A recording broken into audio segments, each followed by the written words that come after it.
നമസ്കാരം. ഓം ഓം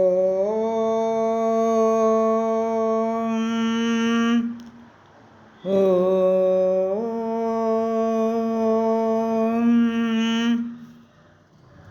കൂജനം രാമ രാമേതി മധുരം മധുരാക്ഷരം ആരുഹ്യ കവിതാശാഖാം വന്ദേ വാൽമീകികോകിലം.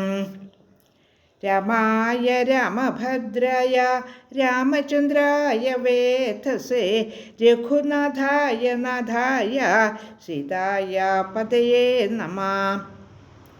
മനോജവം മാരുതതുല്യവേഗം ജിതേന്ദ്രിയം ബുദ്ധിമതാം വരിഷ്ടം വാതാത്മജം വാനരയൂഥമുഖ്യം ശ്രീരാമദൂതം ശരണം പ്രപദ്യേ. ശ്രീമദ് വാൽമീകി രാമായണം ആരണ്യകാണ്ഡം 13-ാം സർഗത്തിലെ 48 തുടങ്ങിയുള്ള കുറച്ച് ശ്ലോകങ്ങൾ പാരായണം ചെയ്യാം. ദണ്ഡകാരണ്യം എങ്ങനെയാണ് വാസയോഗ്യമാക്കി തീർത്തതെന്ന് അഗസ്ത്യമുനി രാമനെ പറഞ്ഞു കേൾപ്പിക്കുന്നു. ഇപ്പോൾ ഇവിടെ അനേകം ഋഷിമാർ തപസ് ചെയ്ത് പർണശാല കെട്ടി വസിക്കുന്നുണ്ട്. പക്ഷേ രാക്ഷസന്മാർ ഇപ്പോൾ മുനികളെയെല്ലാം ഉപദ്രവിക്കാൻ തുടങ്ങിയിരിക്കുന്നു. അവരെ ഈ ആപത്തിൽ നിന്നും രക്ഷിക്കണമെന്ന് മുനി രാമനോട് അപേക്ഷിക്കുന്നു. അതുപോലെ തന്നെ അവർ ഇവിടെ എത്തിയതിൽ മഹർഷി വളരെ സന്തുഷ്ടനായിരിക്കുന്നുവെന്നും അറിയിക്കുന്നു. ഇനിയിപ്പോൾ ക്ഷീണിച്ച നിങ്ങൾ മൈഥിലിയോടുകൂടി വിശ്രമിച്ചാലുമെന്ന് മുനി അവരോട് അപേക്ഷിക്കുന്നു. സീത ദുഃഖങ്ങൾ സഹിക്കേണ്ടി വന്നിട്ടില്ലാത്ത ഒരു സുകുമാരിയാണ്. പക്ഷേ ഇപ്പോൾ ഏറെ കഷ്ടപ്പാടുള്ള വനത്തിൽ വസിക്കാൻ അവൾ നിയോഗിക്കപ്പെട്ടിരിക്കുകയാണ്. അങ്ങയോടുള്ള ഇഷ്ടം കൊണ്ടും ബഹുമാനം കൊണ്ടുമാണ് സീത ഈ ദുഃഖങ്ങളെല്ലാം സഹിക്കുന്നത്. അല്ലെങ്കിലും സ്ത്രീകൾ പണ്ടു മുതൽക്കേ തന്നെ നല്ല കാലത്ത് ഭർത്താവിനോട് നല്ലപോലെ വർത്തിക്കുന്നവളും കഷ്ടകാലമാകുമ്പോൾ പരിത്യജിക്കുന്നതുമാണ് എന്ന് പറയപ്പെടുന്നു. പക്ഷെ സീത അതുപോലെയല്ലെന്ന് ഓർമ്മിപ്പിക്കുന്നു.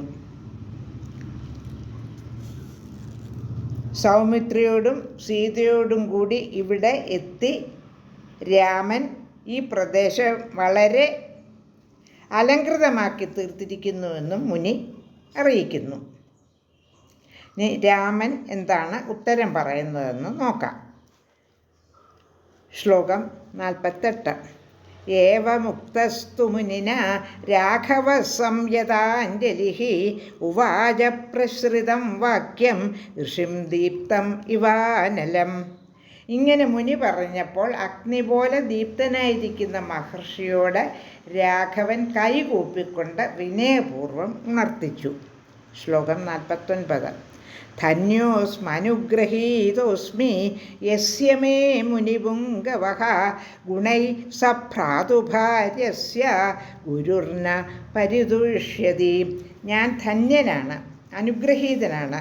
പത്നിയോടും അർജുനോടും കൂടിയ എന്നിൽ മുനിപുംഗവൻ ഗുണങ്ങളുടെ പേരിൽ പ്രീതനായിരിക്കുന്നുവല്ലോ.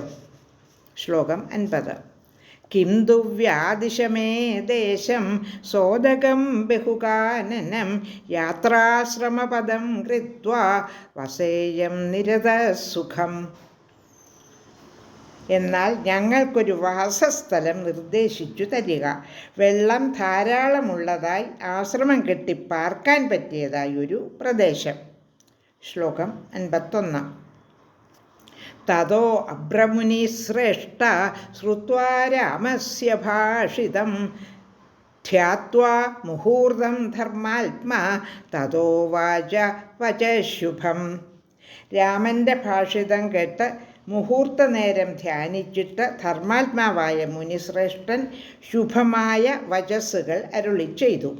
52-53 ശ്ലോകങ്ങൾ.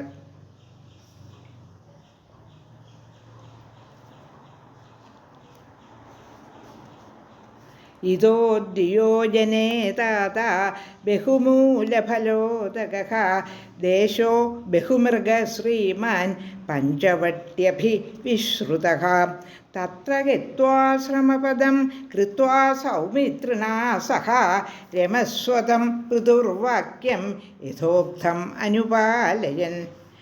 52-53 ശ്ലോകങ്ങളുടെ അർത്ഥം. ഫലമൂലങ്ങളും ജലവും സമൃദ്ധിയായുള്ള ധാരാളം മൃഗങ്ങളോടുകൂടിയ പഞ്ചവടി എന്ന വിസ്തൃതമായ സ്ഥലം പറഞ്ഞ പോലെ അനുഷ്ഠിച്ച് സൗമിത്രിയോടുകൂടി സന്തോഷിച്ച് അവിടെ വസിക്കുക.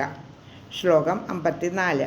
വിദിതോ ഹേഷവൃത്താന്തോ മമ സർവസ്തവാനഘ തപസച്ഛ പ്രഭാവേണ സ്നേഹാത് ദശരഥസ്യ ച. 54-ാമത്തെ ശ്ലോകത്തിൻ്റെ അർത്ഥം.